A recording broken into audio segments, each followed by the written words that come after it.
कि मेरे को थोड़ा सा समझ नहीं आ रहा because as long as you are talented, you are working hard, and I think you'll definitely get work, but at the same time you can't really neglect how you look. If you feel that there is something that you're not paying attention to, you're not taking care of yourself, then do it.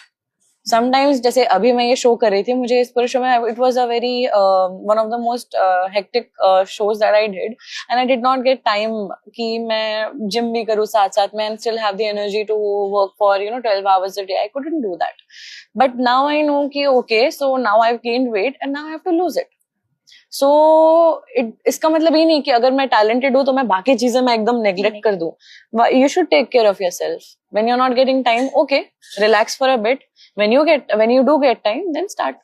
But initial days में कभी ऐसा हुआ है कि looks को लेकर कभी rejections हुए हैं, या फिर कभी कभार आज भी हो जाते हैं बड़े लोगों के साथ, तो कभी ऐसा फेस किया है तो उसको कैसे, जो पॉजिटिव एनर्जी है जो मोटिवेट कैसे रखती है उसमें?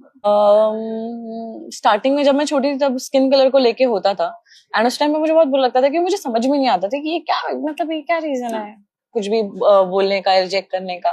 एंड नाउ अभी तो ये सारी चीजें बहुत ज्यादा कम हो गई हैं, एंड अभी मुझे उतना ज्यादा इफेक्ट नहीं होता, और ना ही अभी ऐसी कोई चीजें कोई और बोल सकता है, because now people know that you can't say these things, because having a little dark complexion is not a crime or anything. Even it makes a person even more beautiful.